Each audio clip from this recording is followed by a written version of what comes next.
Scrabble fraternity for about 2 years now. Of course, played a lot of Scrabble as a child, and that was more, the ecological Scrabble where you would even reuse blanks. I mean, now we crave for the just two blanks that are there in the bag. Those days we could just reuse the blanks as many number of times as we could. So weird version, and that went on for a long while. And of course, I didn't play in between with all of the studies happening, but back about 4 years back, I started playing inter-corporate tournament because of a friend that introduced me to it, and from there there was no looking back. um, that said, I think the one thing that I do hold credibility, which most people will vouch for, is in terms of my ability to recollect words and have in a short span of time. Given that I've been here around for 2 years, there's often this question that okay, how did you study so many words? So I thought it would be quite good to share that knowledge with the rest of y'all, and that's the intent of the session today.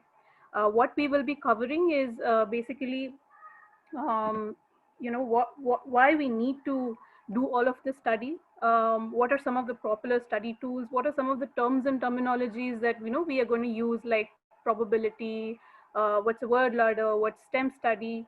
And those of you who are very experienced or have some fair bit of idea on all of these terms, please bear with me because it's a diverse group, and there could be few people who do not understand those terms, so I will be going in a little bit of detail.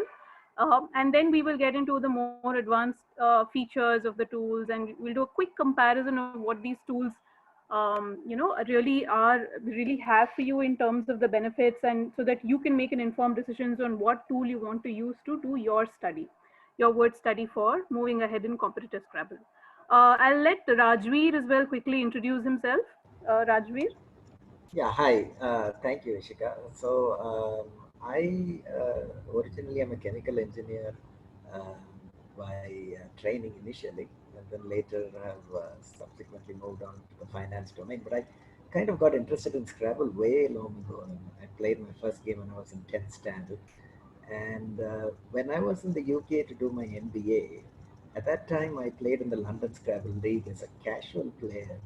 And there I actually understood that people actually study words to get better at the game. And ever since that time onwards, I met some great folks in the UK, in the London Scrabble League, some amazing players, some players who were like 75 plus years old, but who had a phenomenal memory. And I was like, oh my goodness, I should probably do some of this stuff. So that's where the penchant to study words came into picture. And since then, I've been kind of studying words here and there. And the word study definitely has helped. So over time, there has been, I think, good progress made in terms of my play simply because of the word study. And I will actually take you through Seraphim, which has become my favorite too. So thank you. Thank you, Rajveer. Rajveer, by the way, happens to be our Westpac national runner for the last year. So, I mean, a lot of credibility in terms of that. And I've seen myself, the enormity of the number of words that he knows. So, I think it would be really helpful for him to share his tips as well. All right. We will move ahead. So, just before we move ahead, I just want to make sure I'm clear enough. Am I audible? Can you guys hear me okay? I was slightly not able to hear Rajveer, and hence the question. Yeah, Ishika, you are absolutely audible. Rajveer, you're also, as in your voice is clear, but I think your volume was a little low. So if you can just kind of keep your mic closer to your mouth, I guess it'll be fine. Okay. All right. Will do, yeah. Yeah, super. Thanks, guys. Looking forward. Okay. And of course, a big thank you again to Neeta and Wordoholics team and Ela for kind of driving this and helping to set this up. With that, we'll get started. Why is Scrabble study important, right? So this is something that Rajveer once told me, that he asked Nigel, and I think all of us do that. We go to every single champion that we know. It could be Sherwin, it could be Udayan, and we're like, hey, what do you do, man? How do you study? What do you study? What do you study first? What do you study last? Do you really need to know the words? So these are some of the questions that we have, and the simple one-line answer that Nigel gave, which really struck me, is what do you study? All of them. You never know which one you need, right? And there was another champion that once said that you may not necessarily win a game because you learned that extra word, but you may have lost many a few because you didn't know that one word. And this is something which all of us have experienced, I'm sure, multiple times. I still remember the last Westpac tournament that happened in Bangalore. There was a final game where I was 20 points away, 20 points, in the lead, and not 20 points in the lead, sorry, trailing by 20 points. And I had the had the letter CIIRR, okay? And I could make no head or tail of it. I couldn't find a good hook anywhere and probably just got rid of an INR. And that really cost me the game. Had I known that there was a word called CIRRI, that would have won me the game. And that's where it struck me that, hey, you know what? It's not okay to just know few words, but all. And there are, of course, lots of other aspects to winning a Scrabble game per se. And Rajveer's blog is excellent for that. It talks about, the board strategies and what is it that you need to look for, your temperament and all other things like that. Go through that. But for today's session, what we are going to do is look at how, the study affects us, and, what is it that we would really go through to study our words. Okay. One of the most common questions is, what order should we study in? Now, different people will tell you different things. Don't get boggled by the words like playability and probability here. We will cover that shortly. But this is the typical order in which people are expected. So those of you who are beginners, you have to know your two-lettered words. Those are very helpful in parallel place, meaning one word is placed over the other. You'll have multiple two-letter words probably that are being formed in that process. So you write it down. There are just 127 as of now in the CSW 19 dictionary. Of course, more could get added as we go ahead, but write them down till you know them by rote. Your threes, of course, are important, and I know for a fact that sometimes even a Nigel could go wrong in a three. I'm not sure. Maybe especially nowadays, people playing online, it happens very often. That does not exempt you from knowing them thoroughly. If it's by mistake, it's all right, but it's very important to know your threes. And then I've listed a fairly decent order in terms of what is recommended for beginners in terms of what you want to study and what order you want to study. The greens are a must. I think the ones who are doing the oranges are somewhere midway through. I know for a fact that Rajveer has already started and probably even knows about 5,000, 10,000 9-letter words and all of his 6-letter words. So as you get into the expert level, you will probably go to the red. I don't see myself going to the red. I don't know, like maybe in a decade, but you never know, right? The sky is the limit. So don't, the most important thing is, do not get overwhelmed by this, because 2 years back, if I was there, I was probably at point number 2, right? That's all I knew. That's all I knew. But from there, I've made a fairly decent progression to, maybe midway through point number 5 or 6. So, or maybe more. So that's very important that, you don't get overwhelmed. Take it one step at a time, make it incremental. A little bit about what are vowel dumps and consonant dumps. Now, vowel dumps are basically where you have a maximum number. So when I say 3 by 3, you have 3 letters and all 3 are vowels. Or if it's 3 by 4, you have 4 letters and there are 3 vowels and 1 consonant out of that. So all of these that I've listed, 5 out of 7 are only vowels in your rack. And then what do? We say, oh my God, the tile fairy was not with me. I was not lucky. He picked everything. He or she did that. So we tend to do that. And I still do it. There is nothing wrong with that.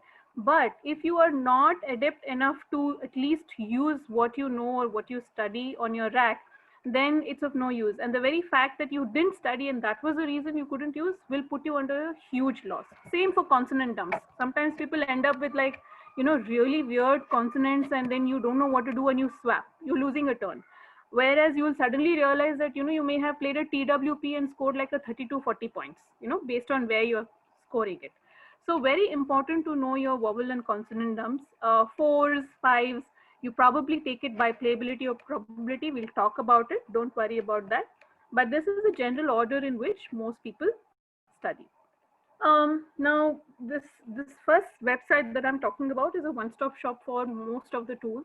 It lists everything, I think, available on the internet except Anagram Quizzer. But it also lists something called as the anagram finders, or word listers. So very important for you to know the difference. I'm sure some of you use apps like Scrabble Expert, Ulu, and Word Finder and all of that. Now these are word listers. I know some people study through that. What they do is they literally list a bunch of words and then they put it on the hard copy and they try to study it. That is also perfectly okay, but in my opinion, it's probably not as efficient, not as quick. study tool, what it does is it helps you actually memorize and register these words, right? So your recall ability is a lot higher when you're using a study tool, because they're giving you quizzes, and they it's probably timed or untimed.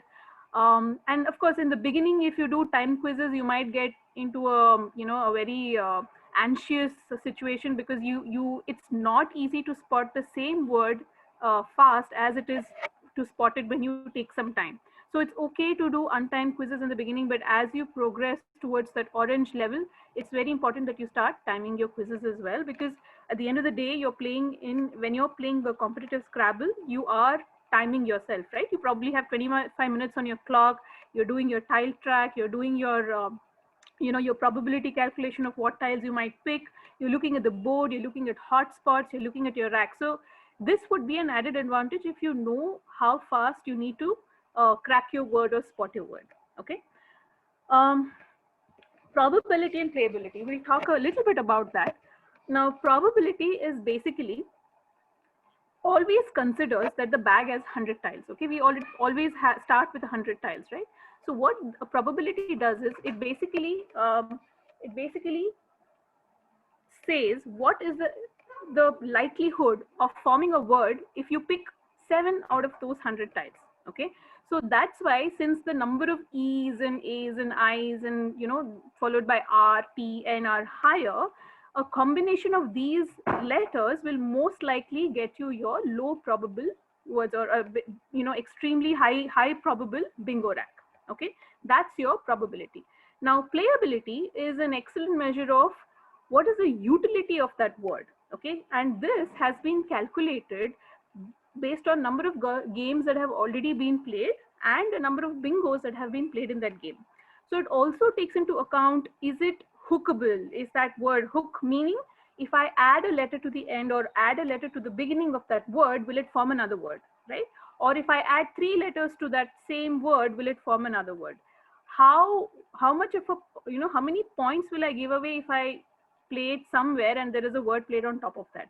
So it takes into consideration all of that. So you will often see that words having Q, X, and Z will have a very high playability. But at the same time, what you should know is playability does not mean that rack will necessarily come on your Scrabble board, right? I know that even when I started, I've learned some really fancy words like Yakona and Queni, and I still don't know when I will ever get to play those. And then you feel, you wonder if you're wasting your time studying those words. So if you look at from a recommendation perspective, if you talk to a Nigel or if you talk to real, Jessie Day experts who have been here for a long time, they will probably say playability is better. But that is because they've pretty much learned all their 7s and 8-letter words, and they have been there, done that. So for now, to them to look back to where they started, I'm not sure it is that easy. But they know that if you learn your high playable words, your equity is better and the amount of points that you're getting on the board is higher, and that's probably why they say playability. But if you look at it from a beginner perspective, I highly recommend probability, because that is what will end up on your rack. That does not mean to say don't do your playability. What you could probably do is mix up your top, let's say 1,000 playable and probable, and then again 1,000 more playable and probable, and then just do probability for a while. That's one way of doing it. There are few others who recommend that if you're doing 7-letter and 8-letter words, it is better to do by probability. But if you're doing your 4s and 5s, which is essentially your short words, it is better to do by playability, because that gives you a really high equity on the board when you're placing these words. All right. However, don't get too boggled by these. At the end of the day, what is important is your ability to spot the word once you have studied it, and we will talk a little bit about how we can go about studying it to spot it. Okay, a little more jargons before we go ahead.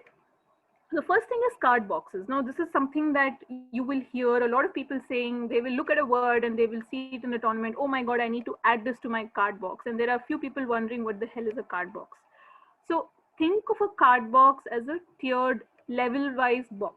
Okay, it's whenever you add words to a card box, it goes to your level 0.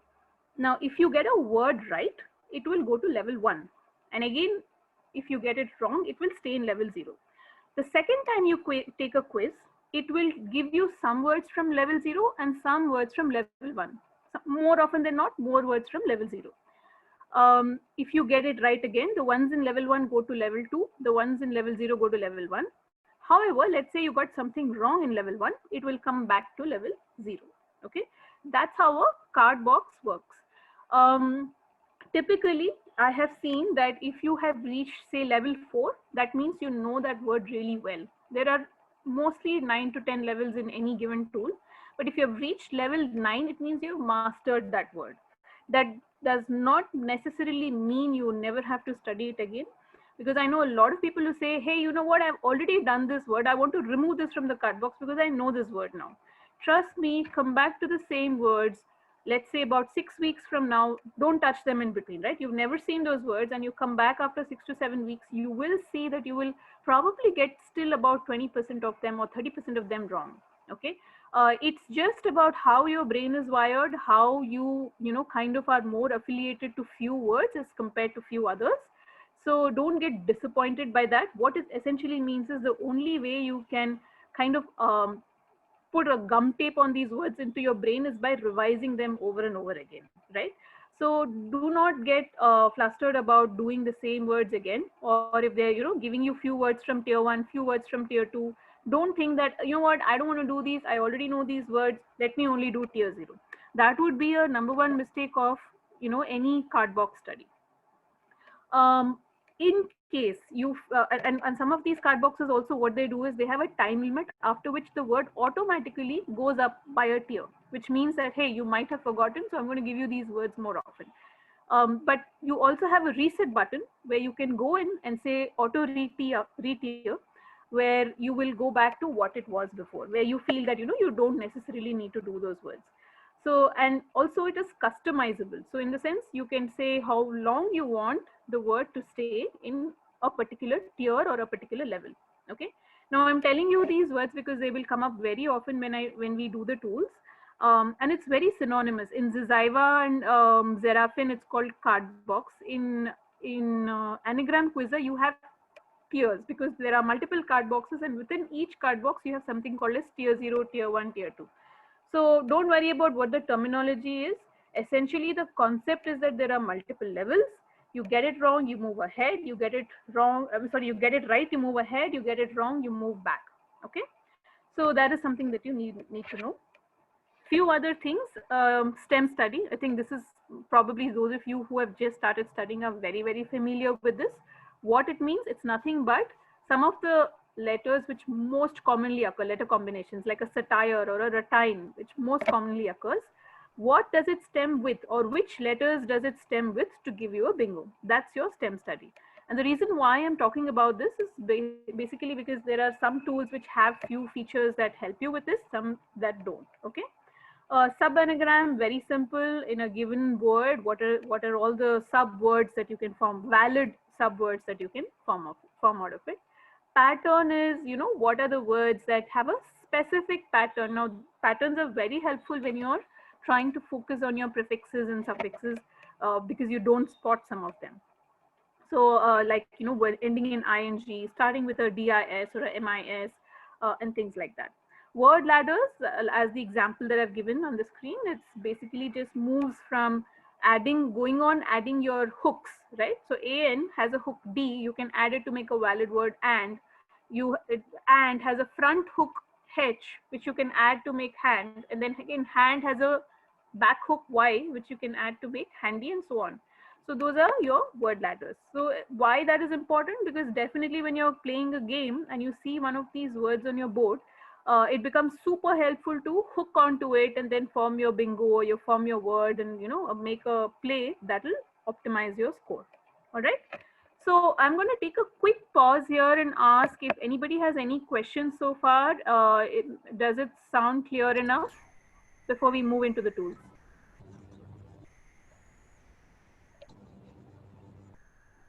All right, that sounds like all clear. Okay, so although the first tool in the deck is Ziziva, I'm going to go straight to Zerafin. So Rajveer. Yes.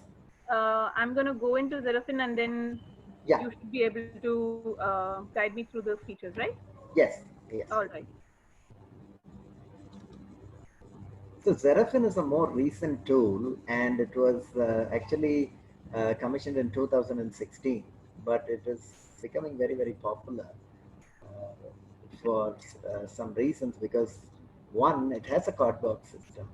Also, as Ishika was mentioning, sometimes after some time, let's say you study, you know what thoroughly, and you pushed it all the way down the card boxes.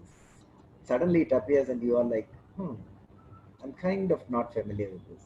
So there can be blind spots in your card box. So for that, you need some regular quizzing strategy that tools like Yarrowlith offer. So Xerafin has those regular quizzes too, and a very wide variety of them. So hence, it is a very, very, very useful tool. I personally use only Xerafin. I've tried Can you all the see my tools. screen? Sorry, Rajvi, just a quick. Can you see the screen? No, I can't see the Xerafin. I can see your regular screen, but Okay. So not maybe the I have to Xerafin. share my whole desktop. So just one.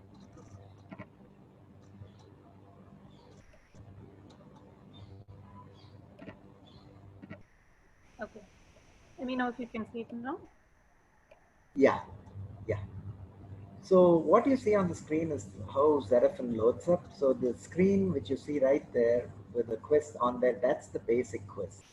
So the basic quiz basically is a quiz which is ordered by different word lengths and by probability of playability. So once you get in and start doing the words, you'll get most of the words by probability and playability, and you will get 2 to 8 letter words initially, 2 to 8 letter words initially, and and later on some 9 letter and 10 letter words also come in the default quiz. Now, you can configure this quiz by kind of importing your Zesiva card box. So the cardboard, the on the left hand side, some neat features that Xerafin has is that you can see stats. So once you go to widget, just go on the widgets and then click stats. You can see Ishika's stats already. She's already added it. You can see the questions you answered, the questions you've answered today, yesterday, last week, this month, etc. And so it tells you what you have studied. And you can also benchmark against the top players in the world. There's actually a leaderboard, etc., which comes up, which kind of shows what different people have done.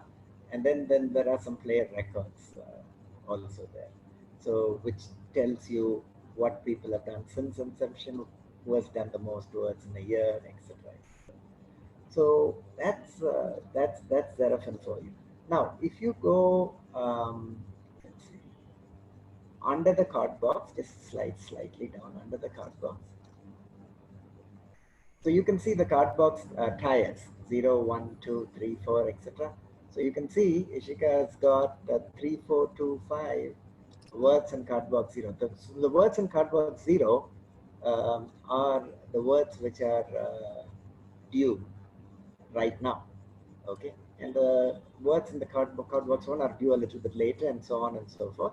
And if you see that, go click coverage, please. So it tells you what words are in the card box. So she's got all the 4s, got all the 5s, about 10% of the 6s, and a good bit of the 7s and 8s, and a little bit of the 8s. So these are the words in the card box. Now go under question due. Questions due again. Just click the questions due icon again.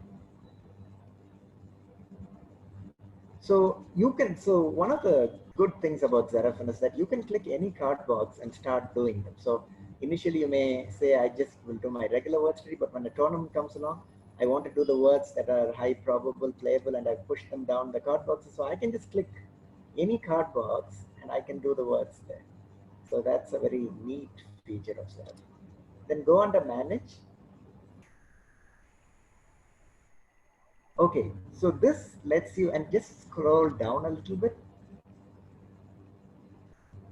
So you can actually configure this and change those numbers according to your convenience. So if you just scroll down a bit, so you can, so you can change those numbers there. So it says right now, no, within that, the green bar there, just scroll down within the card box down there. Yeah, scroll down slightly. Yeah. So you can see the settings. So Seraphim will give you words that are due. So it's going to give you, every time you empty card box 0, it's going to give you 5. You can change that to anything. At one point I had it at 500, which was crazy. But you can change that to anything according to your convenience. And you can keep adding words till, right, till, so it says, after 24 hours, it will add, the font is a bit, can you enlarge the screen a bit? I'm having trouble seeing that. Slightly do a plus, yeah. Make it a little higher so we can see it, yeah. So if you look at it, new words will come into your card box as long as there are fewer than 200 questions in it. So if your card box 0 has less than 200 questions and you've done most of the other questions and pushed them higher, then it's going to add. So you can change all this and configure, okay? And that is a very good advantage of Seraphim. And go on the top, on just scroll down the settings menu and change it to database file. Yeah, so this is your card box. There you can download it, or let's say you want to start with your Seraphim card box. You can, you want to start with your Ziziva card box and you want to transfer words from your Ziziva that you've already done up to this point. You can upload that Ziziva card box here. You can find that Ziziva card box in the anagrams file in the CSW19 folder. I won't get into it much right now, but you can just upload it here and transfer your Ziziva words in your Ziziva card box to here. So there's a lot of neat little features on Seraphim. Okay, so that's about the card box settings. Now on the middle, you can see the quizzes. So these are quizzes that Seraphim has by default. And what you can do is you can click the subscribe button, please. So remember I was telling you, sometimes you need to be revising your words all the time and get rid of the blind spots in your card box. And this is where those default quizzes come in. And you can just subscribe. You can just click a bunch of quizzes and just hit subscribe. And those quizzes will be available on your screen and you can do them anytime. So each quiz has about 50 words of different word lengths, as you can see. In addition, there are combo quizzes such as Short Stuff, which combines 3 and 4 letter words. Mid-length Mayhem combines 5, 6 letter words, and Bingo Bazaar is 7 and 8. And you, the weekly quizzes usually are about 200 word length, and the monthly quizzes are about 600 words are in there. So you can choose. And in case you've done all of that and you want to try 9 and 10 letter words, you can even go with the long list legends and stuff like that. So these are the default quizzes. The other thing is, let's say you want to do a probability based quiz. So you go and hit the search button right there and change the daily quiz menu to probability there, probability down, okay? And length, we'll say 7 to 7.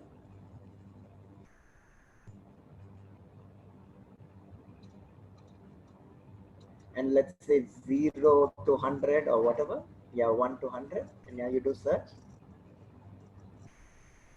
Okay, so that quiz. So you just have to click on that, click that, and then start. And now it will come in your quiz screen at the top. Just scroll up. There you go. So your top 107s come there.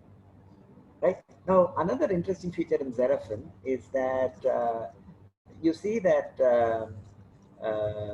animal right there. That's a sloth actually. So this quiz is called sub subword slot, and in case you want to not only do the word, but you want to do all the sub anagrams, the smaller words, 6, 5s, and all that are on the rack, you just click there, and then it says, and you just have to start typing until you guess all the sub anagrams as well. So that's another nice feature. Yeah, there you go. So you can just type all those words and till you finish them, and there's a timer there that you can see that. Now the another interesting feature about Seraphim is that you can do all the quizzes on time.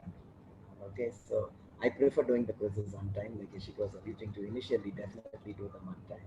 Now, if you go down and you see that bulb there, the same quiz, same one. There's a bulb. Okay, so that gives you a hint. Let's say after a long time you're coming across some word and you want to take a hint, just take a hint. So it gives you the first letter of the word in case you're stuck and you want a hint. So this I don't normally use, but in case initially I don't use it, but later on, let's say something's in card box number 10 and you don't want to shift it all the way to card box 0 by losing it, you can take a hint by clicking the bulb. If you click the bulb one more time, it will give the second letter and so on and so forth. So this is Seraphim for you in a nutshell. There are other games like Cardbox, Invaders, etc. And Seraphim, you see that on top. So that will just throw words from your card box randomly, and you have to guess them in kind of a timed environment. So that's another thing. So in short, in Seraphim, you have very good word study possibilities, both by probability and in custom quizzes.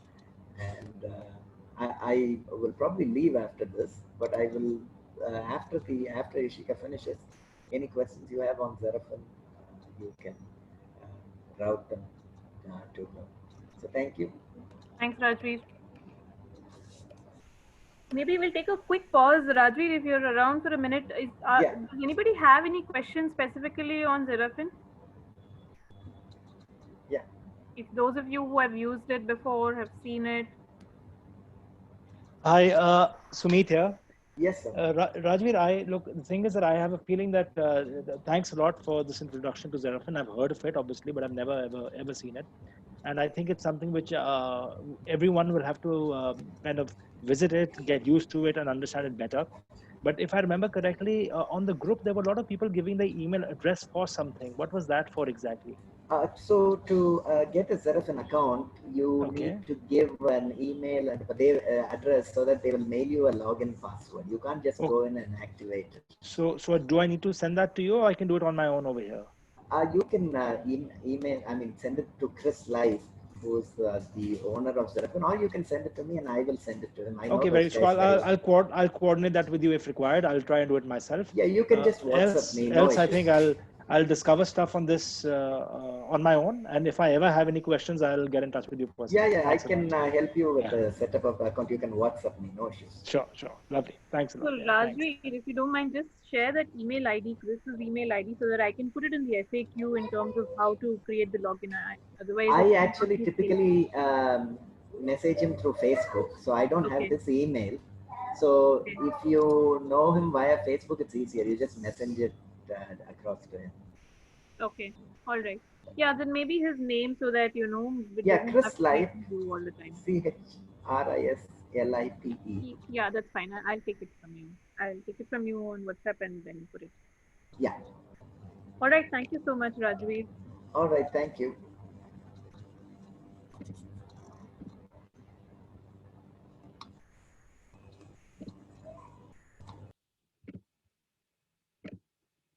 Okay, let me know if you can see my screen again.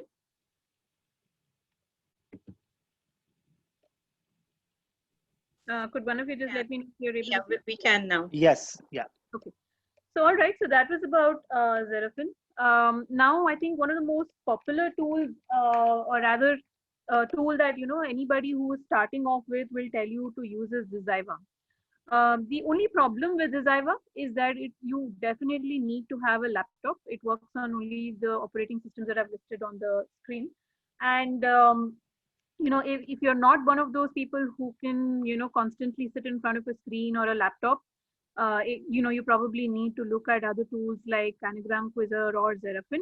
But if you're comfortable in doing studies on the laptop, Ziva is really a good tool for you. Very simple. It's got very limited buttons per se in terms of trying to understand. You search your words in a given pattern. So if you look at the kind of filters that or the criteria list that you can apply, it's listed over there. So you can get anagrams. So the dots basically represent the number of letters. So if I put 7 dots, it means it's a 7-letter word that I want to try, and then I can add a sub criteria, which means that let's say it is has a playability of 1 to 1000 or a probability of 1 to 1000. It contains only 2 anagrams because some people like to do only couplets. So those kind of things you can do. If you want to do your vowel dumps, you can say number of vowels and you say 0, or 0 to 1 for a 7-letter word. So that will give you your vowel dumps with 6 vowels, or 0 to 2 will give you vowel dumps with at least 5 vowels in the word. Now, when you do that and then you press enter, you will get your list of words. If you right click and say add list to card box, the set of words that you have listed in that criteria will go into your card box. Now, many people ask if I can go and look at that card box. Can I, see those words, and how do I know what are the words in the card box? Now, this is that kind of a tricky thing. You will not be able to do that. So every time you add a list to the card box, make a note of it, somewhere aside, so that you know what you've added to your card box and what set is done. If you want to delete from the card box also, same way, you can just say right click and then you can say remove list from the card box, maybe because it's too easy. Let's say you've reached a level where you know all your 2s, you know all your 3s, you don't want to do them anymore, you can remove it from your card box, but you can't necessarily access it at any point in time. However, whatever word list you create, you can say save list, and the save list will go into a notepad or a text pad kind of a base, which you can easily open and see the words. You can put it on an Excel, you can print it out, and you can do all of that. And when you save list also, you can also save its alphagram, you can save its probability, playability, and a bunch of features like that. So that's from a card box perspective. Once you have added it to card box, or even if you don't add to card box, the next part is you quiz from there, right? So that's what helps you in your study. So for quizzing, if you see on top also on Ziva, you have a question mark symbol. Now you can use that to start any quiz. Or you can right click and say quiz this list after you do the criteria. For me, the highlight of Ziva is your ability to do quizzes with hooks. So the anagram with hooks means you also have to type the anagram as well as the hooks for that. So let's say I have a ABY. Now, just typing ABY will be your anagram quiz. That means you're only doing your anagram. But if I want to also know what are the hooks, anagram with hooks you can choose. Or if you want to know what are the hooks, you say hooks, and then you will have to type all of the words which basically hook onto ABY. So similar to the screenshot that I'm just showing right now. So that kind of helps you register all of the hooks for a given word. And hooks, I already told you why they're extremely important, because they help you to kind of extend the game and optimize your score on the board. Like, you could be lost. You may have a bingo on your rack. It's a real nice notaire or, a ratine rack. And then you have no idea where it goes because you didn't know the hook for a particular word. So that happens often in the beginning when we start studying. So this is very helpful for that. I don't think the hook quizzing feature is available in any of the other tools. So this is definitely the highlight of Ziva. Then if you see, there is another thing called word list with recall. Now what word list recall does is it helps with your STEM study. So let's say I just put RATINE and a blank. You just have to list every possible word which comes with that. So if you want to do STEM studies, this is a useful one. It doesn't throw anything else up. It basically just makes you recall your set of words for a given anagram. All right. So that is Ziva. A little bit about Aerolith. Now, Aerolith is a web app. It basically, what it does is it throws you quizzes. It also has some word lists. It's called the word wall playing, and it's a very popular tool. This is my latest favorite, which I've been doing. My recommendation is, when you start off, create a dummy user ID, right? Because it's really intimidating to see some scores. Sometimes I myself was embarrassed about, like, say 3-4 months back, I joined as some random user ID. I kept at it. I think I started with like 10%. I scored 20%, 70%. Now I'm at a decent percentage, and when it comes to fours and fives, sevens and eights are still pretty bad. So it's okay. But what this is more beneficial for is revision. I don't recommend you study per se on this tool. If you're studying, because what it doesn't do is it doesn't tell you your performance. It doesn't say how well you have done, how many times you got the word right, how many times you got it wrong, what is your accuracy, have you completed a particular list.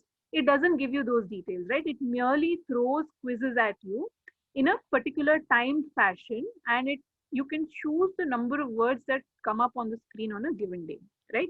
At a given time. Now, if you look at it, these are the kind of challenges you have. So when you click on play word walls, this is a page that opens up.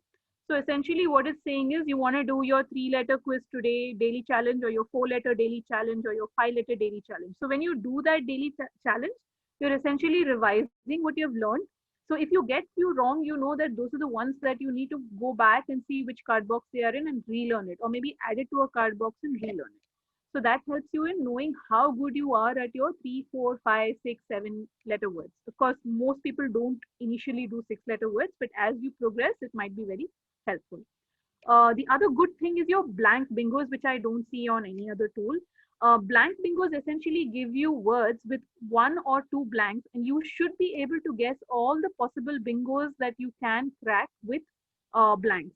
Now, this is very helpful, especially for me, because when I see an alphagram, a bingo comes to me almost immediately. But when I see a blank, even worse, 2 blanks, your mind goes crazy. You have no idea what you want to do, because you have a combination of 26 letters that you need to go through both blanks, right? So it's very hard. So this blank bingo kind of makes you used to cracking bingos that have blanks in it. Bingo marathon will just throw you a bunch of bingos after bingos after bingos, from all kinds of probabilities and playabilities.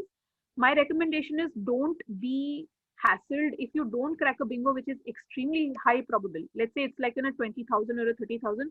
Nobody cares because the chances that it comes on your rack is very low. But if you're not cracking like an entrailed rack, that is something of concern. That means you need to add it to your card box and learn it over and over again, right? So those are the things that you could do out of this. Now, if you look on top, you have the single player challenges, you have word search, you have aerolith lists. Now, these aerolith lists are the other thing which are there, which have almost every possible list that is available, like the threes, the fours, the high tile fours, the low, the high tile sevens. Then you have high, eights from 1 to 1,000, eights from 1,000 to 2,000, so on and so forth. So you can pick any list. You can set how much time you want to do it in. So don't take the default 5 minutes, because definitely it's not very easy to do it within 5 minutes. And then it will throw you how many questions per round. Is it going to throw you 50, 100? All of that you can mix and match and take the quiz. But like I said, this tool is something that I highly recommend for revision purposes, not for study purposes. But feel free. I mean, it will definitely help you kind of assess yourself in terms of where you are. What it also does is on a solution page, supposing you take this quiz, okay, and then your time is up. You have something called get solution. If you click on that, it will give you this list of words that you missed, what you didn't miss, what you got after making a mistake, and it will give you the meaning, the adjective, and the part of speech, and all of those details, which will help you kind of register it. All right. That is about aerolith. Next, we move on to Anagram Quizzer. This is something that helped me immensely when I started off, although I use it a lot lesser now. But this I highly recommend if you want to study words and if you want to be thorough with the study that you have done. This is something that is good. The other good thing about Anagram Quizzer is the ability to do it on a phone, just like Xerafin. You can be on a bus, you can be on a train or a flight or a car or a cab, and you could still be studying your words. So it's an extremely efficient tool that way. You don't necessarily have to type the whole word. Like if you look at aerolith, if you're doing a quiz, you have to type the full word. Like you can't look at an alphagram. Now, just before I move ahead, what's an alphagram? Alphagram is basically your letters in alphabetical order. That's it. So if I'm talking about, let's say, inertia rack, then A, E, I, N, R, T will become your alphagram. Okay. is arranged in the alphabetical order. So you can just look at the alphagram and click it as I know this word or I don't know this word. Unlike in Ziziva and in Aerolith, where you have to type the whole word to kind of allow the tool to assess whether you got it right or not, right? It looks something like this. The basic feature of Anagram Quizzer, which is a phone app, will not have the Cardbox and Cardbox Plus. You have to subscribe to it. I think I put this on the document earlier. It's about, I think, 280 to 300 rupees, and that's for life. But once you get it, it's extremely useful. Cardbox Plus is the feature that we usually use and the one that I'll be going through over in terms of how you can use it. You have certain settings in terms of the tile size and all that. Tile size, if you set it to small, it's better, because what happens then is the alphagram kind of sticks in your head over a period of time. You will see many top players often arranging their letters in the alphabetical order. And we wonder why. But the reason they do that before shuffling it up is because somehow when you're studying, if you're looking at the alphagram, it just comes back to you, right? The moment you look at the alphagram, you're like, oh my God, this is the word. But you put it in any other order, it's very difficult for them. Of course, there are a few others. There are experts like Rajveer who cannot even look at, an alphagram. They have to look at a jumbled order to be able to crack it. So each one to their own. But you can choose these settings. You can choose synchronize, which will kind of get back your your card box or whatever it is that you've lost. If you've deleted something, you can do that. You can also choose what order you want the questions on. Do you want it in a alphabetical order? Do you want it in random do you want it by probability, playability, and those kind of settings? And you have one setting which is basically the timed quizzes on or off. So here is where you can choose it to be off in the beginning. And as you think you become an expert, let's say, I challenge you that you add your top 1,000 words and then you put your timer on and then you see your percentage versus when your timer is not on. It will make a huge difference. And once you start getting a good percentage on your timer on is when you can be confident that, yes, this is the rack that you are likely to crack at any given point in time. Okay, so once you have that Cardbox Plus feature, what do? You basically add a card box. Now, unlike in Ziziva and Xerafin, where you have one single card box where everything goes, your 2, 3, 4, 5, 7s and 8s and 6, everything goes into one single card box. But in Anagram Quizzer, you can create multiple different card boxes of words, okay? And each card box, you can do it separately. And each card box within that will have tier 1, tier 2, tier 3, tier 4, and so on. The same concept, which will help you understand how well you have done the particular list. So even list-wise, you know your accuracy, not just whole card box-wise, right? So this is how you add a new card box. If you can look at the first picture, you choose a list. Now, how do you do that? You have the second scene that comes. You can choose your filters. You can choose what word length, and then you can go on adding filters to say you want to have a particular pattern. You want it to have the high tiles. You want it to have this front hook, this back hook. So those are the things that you can do. You can choose number of vowels, and then if you say number of vowels 0, that will become your consonantum, right? Because if you have less vowels, that's your consonantum. But of course, it has to be a valid combination. You can't just put 5 filters which will not, match with each other and expect the word list to throw up. So you create your word list. You create your card box and then you add your words to that. Then at any given point in time, this is what your card box plus. If you click on card box plus, you will look at all your card boxes, and then if you click on any one, you will be able to see your percentage of words complete. So the 100 that you see over there on all 4s is 100% complete, but the accuracy with which it's complete is, let's say, 95.4, and then it'll show you when was the last you did it and things like that. And if you want to add more words to the same card box, you can do that as well. So this is what your card box will look like. So look at this: tier 0, tier 1, tier 2.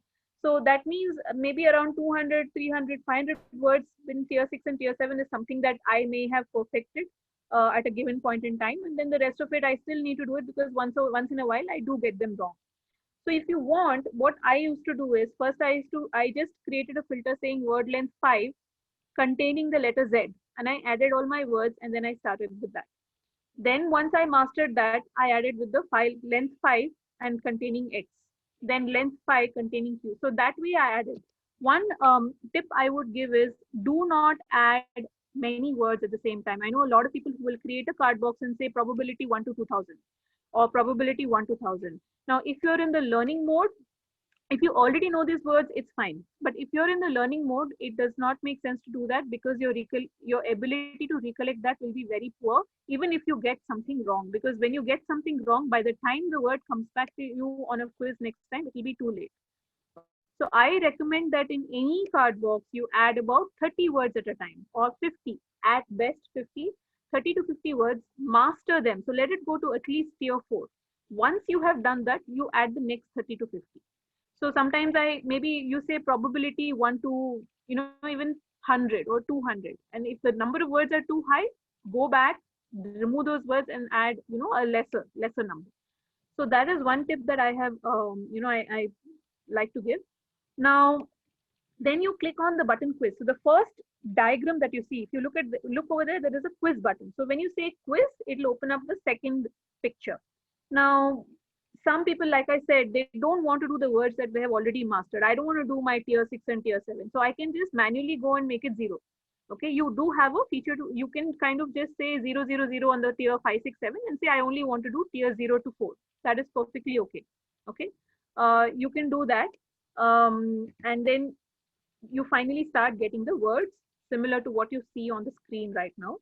Of course, you have an exit button, you have the very similar hint button.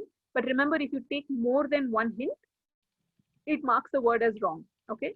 You can save your quiz, but when you save your quiz, your card box percentage performance and all that will not be accurate. It only means that you can go back to the saved quizzes at the start of Anagram Quizzer and retrieve it and do it at a later point. Let's say something comes up in between. You have a review quiz and you have, and let's say there is a button that says mark wrong. That means you're looking at a word, you took a hint, you took second hint, but you still don't know what that word is. So you can just mark it wrong and move ahead, right? And then you kind of review that, you mentally register that and then move ahead. Or let's say you know that word really well, you can choose to mark it right. So this is what I meant. You don't need to necessarily type the word, but a word of caution over here, when you do that, you tend to misspell your words. Sometimes you think you know it and then you press green, but then you're not really registering the spelling because the human mind is funny. You think that this is what it is, but it was not that. When you actually type it, you realize that you got it wrong. So use your discretion in doing, marking a particular word as correct. And then when you do review quiz, so but in the previous diagram, the one that is marked as review quiz, if you look at that, it will open up something like this. So the reds are basically the ones that you got wrong, and the greens are the ones that you got right. So you can decide whether you want to switch that, right? So let's say you feel that no, I know Zupan very well. How can I get this wrong? Maybe by mistake it would have happened. So you can go there and you can mark it as green. You just have to click on that button once and it will become green. Similarly, woods was something you didn't actually get, but by mistake you press the green button saying I know it. So you can go back and mark it wrong, saying that hey, I want this word to come back again. Let me not mark it as right. But of course, in all of this, you got to be true to yourself in terms of what word you know and what word you don't. Otherwise, it makes zero sense. Yes, we already covered Xerofin, so I think that's pretty much on Anagram Quizzer. And I'll take a quick pause and see if it's been clear so far. And what I'm sharing on the screen at the moment is a quick comparison of how there are different features and how they are used across Ziva, Aerolith, Anagram Quizzer, and Xerofin.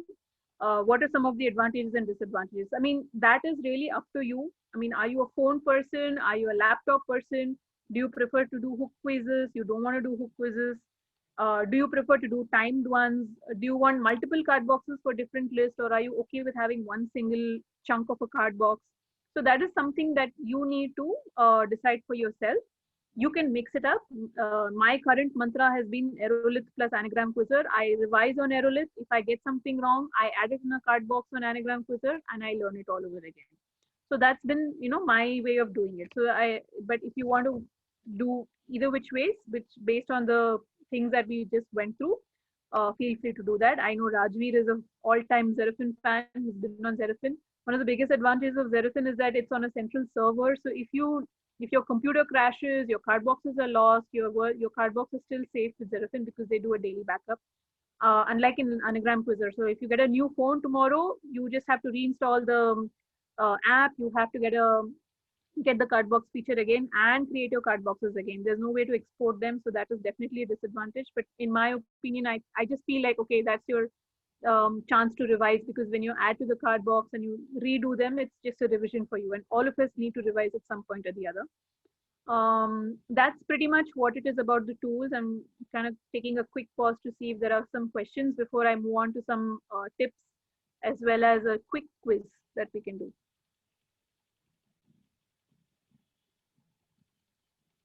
Any questions? Anybody?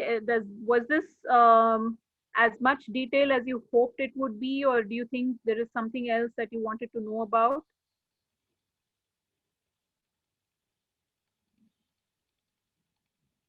Okay, I will take that as a no. Some quick study tips. I'm sure the experts don't need this, but maybe those of you who are starting, some of the study tips: start studying with your hooks. I made this mistake of not doing it before.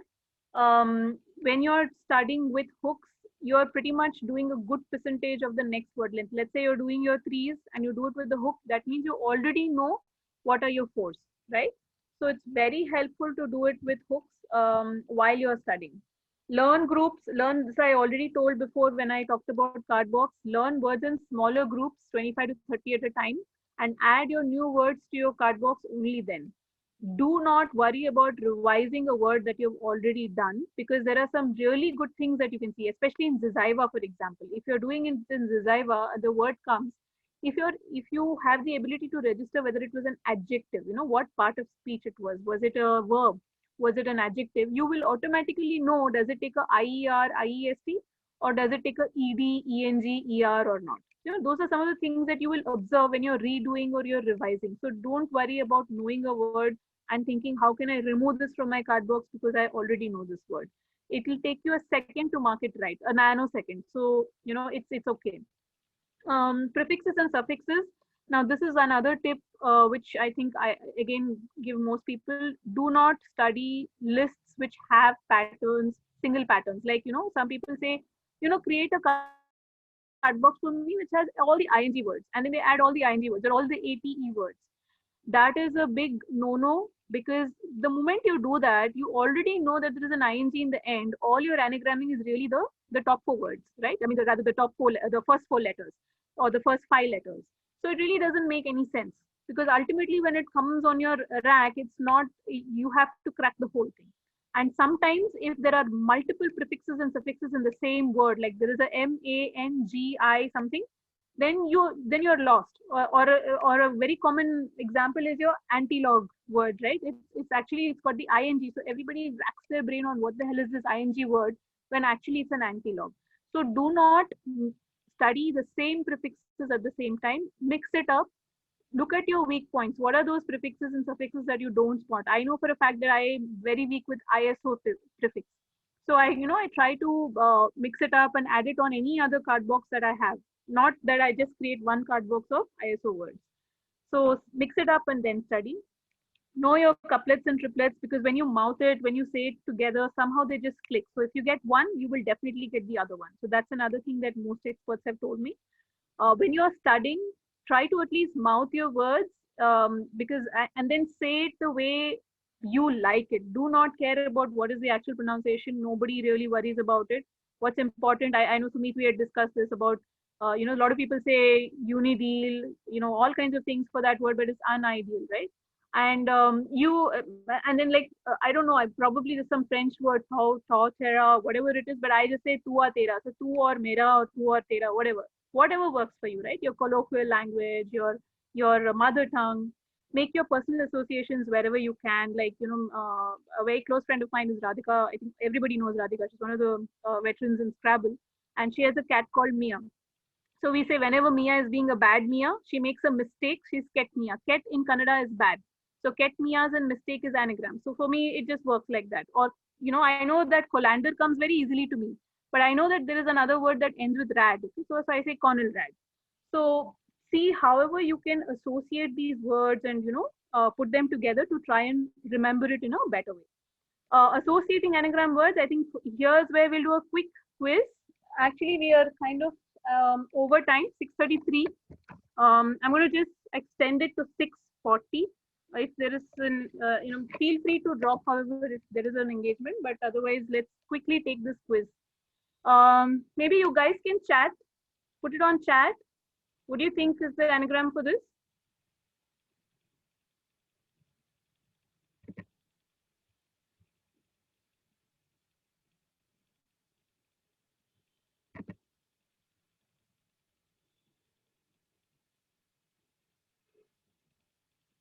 Miss Code, yes, Sumit. And what else?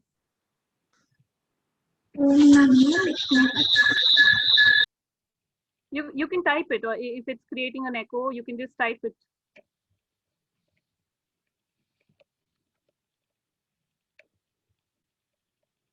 Yes, Ila, medicals.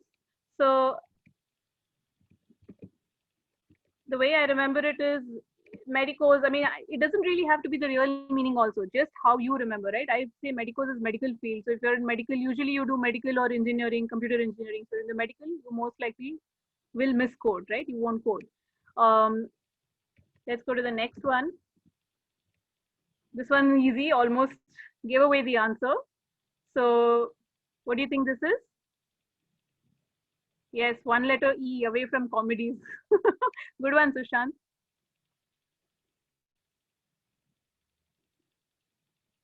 Come on, this is an easy one, guys.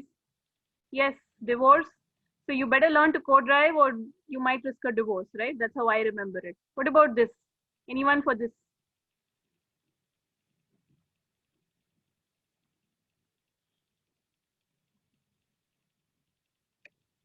Nobody? Yes, Sumit, seaside. So the way I remember it is most diseases are likely to arise at a seaside, right? So I remember disease and seaside.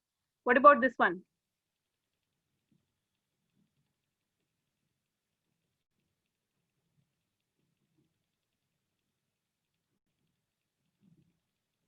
Yes, thready, Shreyas. So I say, okay, if you don't hydrate enough, you might look pretty thready. So hydrate and thready are the two ones on this. What about this?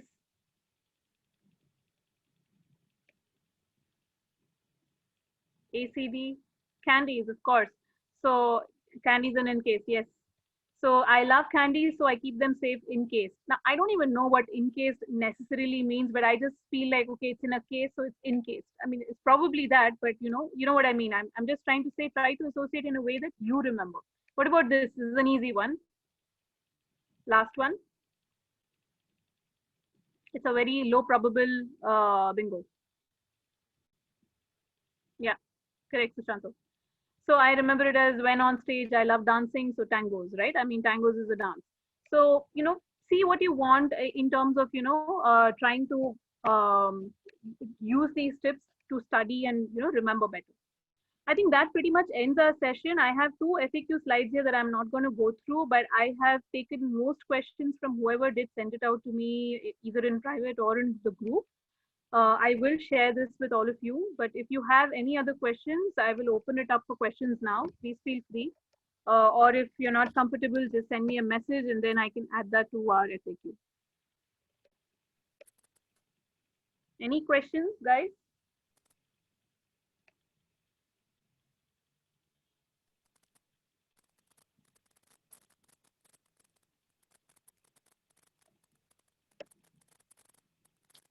Bye, ma'am. Bye. All right. Okay, sounds like there aren't too many questions for today. Thank you, Sumit. So that's all for now, and we'll share this with you. And I think we do have a WebEx recording as well that Nita has, and then we can probably put it up on some of the sites, or if those of you who want to refer to it later. And feel free to get in touch with me or Rajvi for any other questions. Thank you for attending.